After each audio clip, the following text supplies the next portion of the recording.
నగరంలో తెలుగు భాష, సంస్కృతి పరిరక్షణ కోసం అమరజీవి సంస్థలు ఇతోధికంగా పాటుపడుతున్నాయి.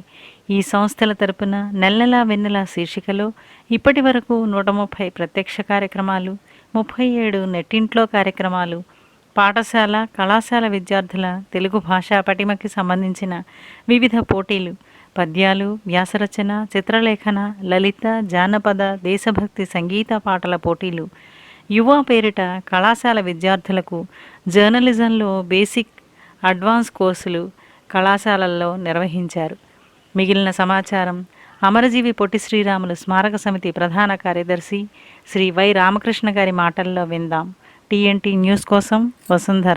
2017 జనవరిలో అమరజీవి పొట్టి శ్రీరాములు స్మారక సమితి సంస్థ ప్రారంభించాము. అప్పటి నుంచి రెగ్యులర్గా మా నెల వెన్నెల కార్యక్రమాలు కానీ మిగతా కార్యక్రమాలు అలా కంటిన్యూ అవుతున్నాయి. మొట్టమొదటిగా నెల వెన్నెల కార్యక్రమాల్లో 10 సంవత్సరాలుగా 12 సంవత్సరాలుగా చేస్తూనే ఉన్నాం. అది ప్రత్యక్ష ప్రసారాలు మద్రాసులో చేసాము, దగ్గర 130 కార్యక్రమాలు. తర్వాత కరోనా మూలంగా అది చేయలేకపోయాం. అది ఒక 3 ఏళ్ళు ఏం చేయలేదు. తర్వాత ఇప్పుడు ఆన్లైన్లో దగ్గరికి 44 ప్రోగ్రాంలు దాకా చేసాము. అది బాగానే జరుగుతోంది. ఇందులో ఒక అడ్వాంటేజ్ ఏమిటంటే ప్రత్యక్ష ప్రసారం అయితే జనం తక్కువ వస్తారు, ఖర్చులు ఎక్కువ ఉండేవి. ఇప్పుడు ఇలాగా ఆన్లైన్లో చేయడం వల్ల ఖర్చులు తగ్గాయి.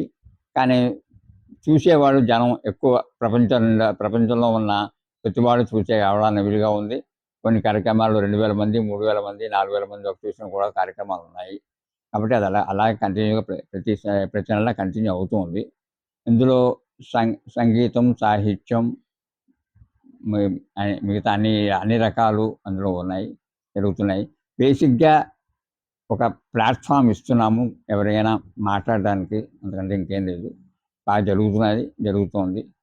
ఇది కాకుండా ఇంకొకటి పిల్లలకి పోటీలు గత 10-15 ఏళ్ళుగా చేసేవాళ్ళం. మధ్యలో అగైన్ కరోనా మూలంగా ఆగిపోయిన మధ్యలో వాళ్ళకి పద్యపఠనం, సంగీతం, పాటలు, చిత్రలేఖనం, అలాగే దగ్గరికి 500-600 మంది తెలుగు పిల్లలు పాల్గొనేవారు ఒకప్పుడు. ఒక 3 సంవత్సరాలు మళ్ళీ ఏం చేయలేదు. ఈ సంవత్సరమే మళ్ళీ టీనగర్లో ఆంధ్ర బాలానందం సంఘం వాళ్ళ స్కూల్లో నాకు అవకాశం ఇచ్చారు. అక్కడ చేశాము. ఈసారి దగ్గరికి 200 మంది దాకా పాల్గొన్నారు. చాలా బాగా గ్రాండ్గా జరిగింది. అందరికీ బహుమతులు ఇచ్చాము, ప్రోత్సాహకరమైన సర్టిఫికేట్స్ కూడా ఇచ్చాము. ఇది కాకుండా ఇంకొకటి, పిల్లలు కాకుండా పెద్దవాళ్ళకి, అంటే కళాశాల విద్యార్థులకి యువ పేరిట కార్యక్రమాలు జరుగుతున్నాయి. వారికి జర్నలిజంలో ఒక సెమినార్ కానీ ఒక 3-4 రోజులు కండక్ట్ చేసి కన్నికా పరమేశ్వరి కాలేజీలో జరుగుతోంది సంవత్సరానికి ఒకసారి. అది ఒక 4 ఏళ్ళుగా చేస్తున్నాము. ఇదివరకు మారుతి చందూర్ గారి పేరిట ఒక రచయిత్రికి, ఆ తర్వాత చందూర్ గారి పేరిట ఒక జర్నలిస్ట్కి అవార్డు ఇచ్చేవాళ్ళం. ఒక 5-6 సంవత్సరాల దాకా చేసాము. తర్వాత కొన్ని కారణాల వల్ల అది మానుకుని కొత్తగా ఇప్పుడు బెనారస్ యూనివర్సిటీ వాళ్ళతో కలిసి మారుతి గారి నవలలపైన ఒక రీసెర్చ్ వర్క్ చేసేట్లాగా ప్రతి సంవత్సరం ఒక నవల మీద నవల ముందర మీకు చెప్తాము, ఒక 5-6 నెలలు టైం ఇస్తాము.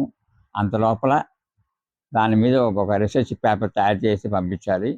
ఇది సమన్వయకర్త అందరూ బెనారస్ యూనివర్సిటీ వాళ్ళే, సమితికి సంబంధం లేదు.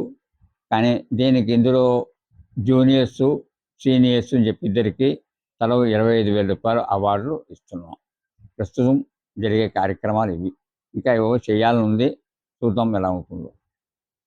మా కార్యక్రమాల్లో పాల్గొన్న అందరికీ, మా సహాయ సహకారాలు అందిస్తున్న వారికి అందరికీ మా హృదయపూర్వక ధన్యవాదాలు.